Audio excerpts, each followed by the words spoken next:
hari ini kita tentunya sebelum saya memulai membuka rangkaian acara Indonesia Business Forum terlebih dahulu mau mengucapkan selamat Hari Raya Nyepi bagi yang merayakannya dan tentunya seperti yang tadi baru saja ditutup rangkaian acara sidang isbat dan tarawih pertama, tentu kita juga mengucapkan selamat menunaikan ibadah puasa bagi yang menunaikannya begitu.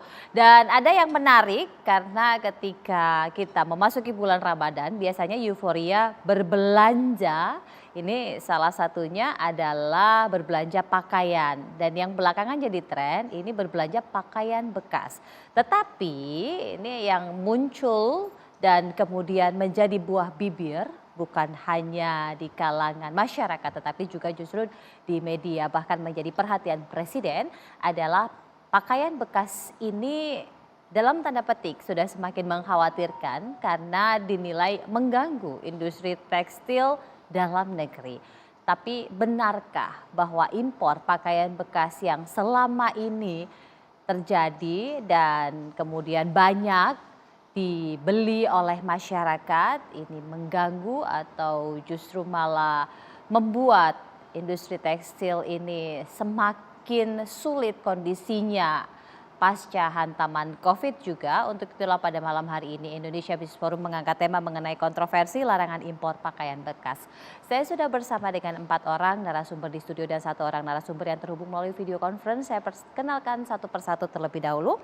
Di sebelah kiri saya ada Wakil Ketua Komisi 6 DPR RI dari fraksi PDI Perjuangan, Mas Arya Bima. Mas Arya Bima, selamat malam. Boleh pakai mic-nya untuk bisa menyapa pemirsa di rumah. Selamat malam. Sehat, Mas? Sehat. Matur nuwun, sampun dugi mriki. Kemudian di sebelah kanan saya ada tenaga ahli utama kantor staf Presiden Mas Agung Krisdianto. Mas Agung, selamat malam. Selamat malam Mbak Manohara. Sehat Mas Agung ya? Alhamdulillah sehat. Harus terus sehat tentunya. Ada Ketua Umum Asosiasi Perstektilan Indonesia Pak Ade Sudrajat. Pak Ade, apa kabar? Selamat malam, baik. Baik, harus terus baik ya Pak. Walaupun mungkin kondisi anggota ini sedang tidak baik-baik saja. Iya, begitu. Nanti coba kita tanya sama Pak Ade.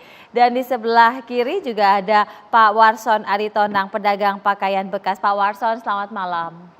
Selamat malam, Mbak. Dan terhubung melalui video conference ada staf khusus Menteri Koperasi dan UKM bidang pemberdayaan ekonomi kreatif, Pak Vicky Satari. Pak Vicky, selamat malam. Apakah sudah terhubung bersama kami? Selamat malam Mbak Brigita, selamat malam Bapak-Bapak semua. Pak Vicky, terima kasih sudah berkenan bergabung bersama kami. Saya ke Pak Warson dulu. Pak Warson, sudah berapa lama jualan pakaian bekas? Saya jual pakaian bekas ini udah agak lama juga, Bu. Nah, tapi asal-usulnya dulunya kita bukan pakaian bekas, kita tekstil buatan Indonesia dan sepatu buatan Indonesia Cibaduyut. Tetapi terjadi sesuatu yang luar biasa di Indonesia. Kita ini pedagang-pedagang yang memperjuangkan produk-produk Indonesia dalam negeri ini dihantam oleh produk-produk buatan Cina. Jadi saat di situ kita nggak kuat lagi melawan. Harganya juga jauh lebih murah dari Cina sampai buatan Indonesia. Saya banyak membina pedagang-pedagang tas. Konveksi namanya Pak ya, konveksi sama konveksi sepatu. Itu semua hancur semua, tutup semua. Gara-gara itu kedatangan produk-produk dari Cina. Yang nguasain pasar Indonesia mungkin kalau kita jujur sampai 80%. Jadi kita yang di bawah ini tergeser. Akhirnya apa?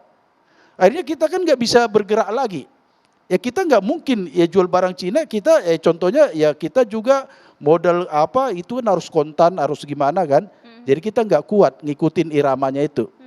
Nah akhirnya ya kita beralih, ada ini barang tekstil yang datang dari luar, ya barang-barang dari Korea, dari Jepang atau dari mana aja, ya inilah kita jual supaya kita bisa menyambung hidup. Jadi kita ini dagang bukan untuk kaya, untuk nyambung hidup aja, ngisi perut. Dapatnya dari mana produknya itu? Ya dapatnya. Ada suppliernya atau agennya atau seperti apa? Kalau kita dapatnya ya kita diantar langsung, langsung diantar kan. Kalau kita kan contohnya diantar di tempat lah gitu kan, diantar. Itu kan bal-bal itu kan berat itu Bu, 100 kilo itu satu, nggak mungkin kita bisa panggul sendiri kan, diantar langsung Pak. Nah jadi di sini Bu ya, kalau kita mau jujur ya di sini, ini sebenarnya banyak ini menampung orang pengangguran. Banyak Pak. Jadi contohnya kita ambillah dari krisis COVID. Banyak orang karyawan di PHK. Banyak orang yang nggak bisa bekerja. Banyak orang nggak bisa makan. Akhirnya apa? Larinya dia di PHK ada dapat 20 juta uang PHK atau 10 juta. Beli satu bal 5 juta, dia bisa dagang. Ini menolong apa enggak? Jadi sekarang kalau kita, contohnya ini kontroversi kita apa ini, kalau ini mau ditutup, ini kita nggak tahu ya, kalau ditutup, ini terus terang aja, pengangguran besar-besaran pasti terjadi di Indonesia. Berarti sekarang sudah tutup tokonya?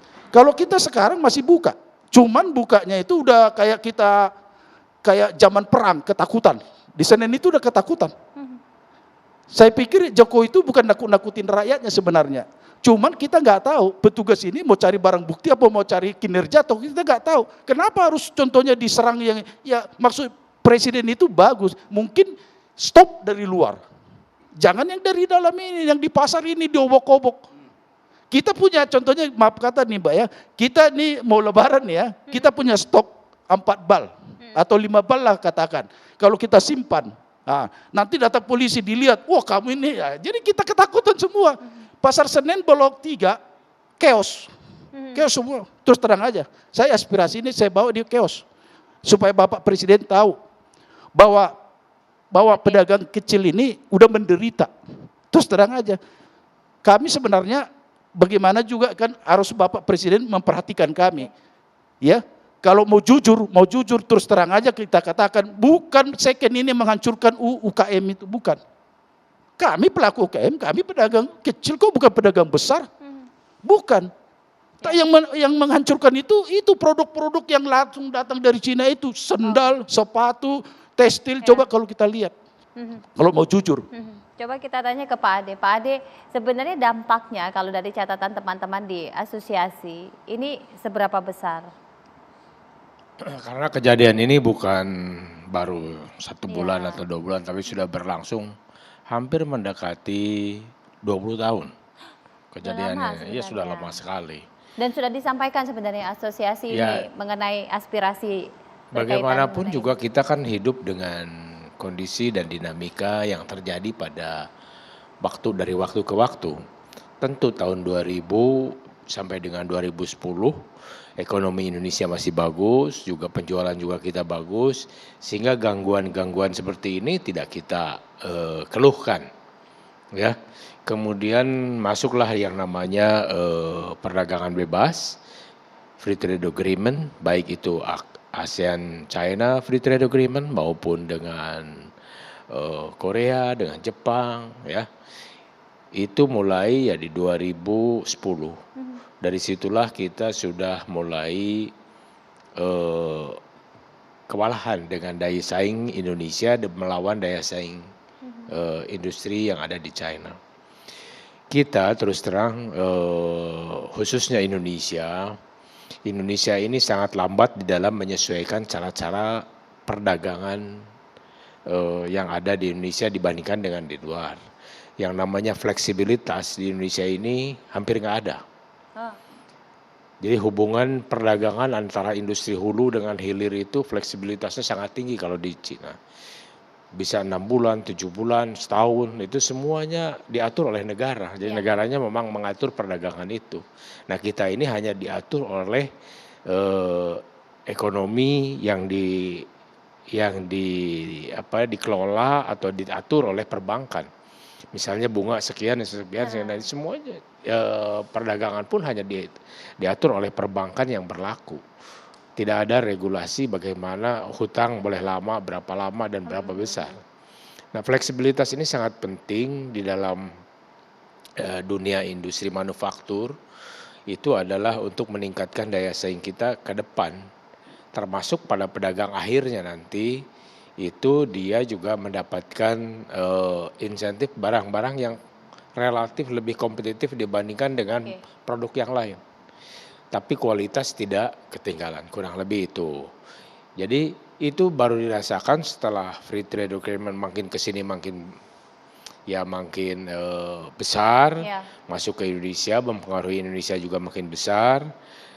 Ditambah lagi tentu di tahun 2020 ini banyak hal-hal yang di luar dugaan kita, terjadi COVID, terjadi juga krisis ekonomi di berbagai negara belahan. Ya.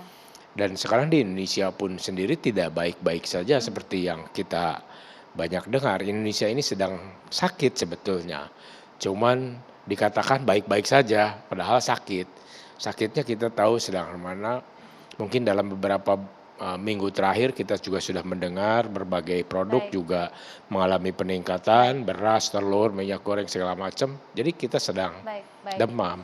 Nah, tentu hal-hal yang masuknya tadi tadinya ilegal, semua masuk pakai tongkang, pakai baju bekas ini ke pelabuhan-pelabuhan tikus, itu dari Malaysia biasanya, itu ya diperjualbelikan di dalam negeri. Jadi barang-barang itu sebetulnya sudah dilarang diperjualbelikan sejak menterinya Ibu Mari Pangestu. Jadi sudah lama, cuman kan istilahnya diawasi dan diinginkannya sangat lambat. Itu. Dan itu sangat pengaruhnya sekarang sangat besarnya itu bukan buat kita. Karena industri tekstil ini secara keseluruhan yang menghidupkan industri tekstil itu adalah para UKM industri yang berada di sentra-sentra industri. Itulah yang menghidupkan sehingga mereka sekarang mengeluhkan tidak bisa bersaing dengan baju bekas. Nah, ini semua sebetulnya kita perlu menyesuaikan solusi-solusi yang harus ditawarkan oleh pemerintah, karena solusi sih di depan mata saya sudah siap ya. Baik. Ini jadi harus menjadi catatan, tapi bagaimana kemudian KSP mengidentifikasi permasalahan dan mencoba meramu, termasuk juga Kementerian Koperasi serta anggota Dewan yang sudah ada di sini untuk memfasilitasi apa yang disampaikan oleh masyarakat. Aspirasi ini sesaat lagi tetaplah bersama kami.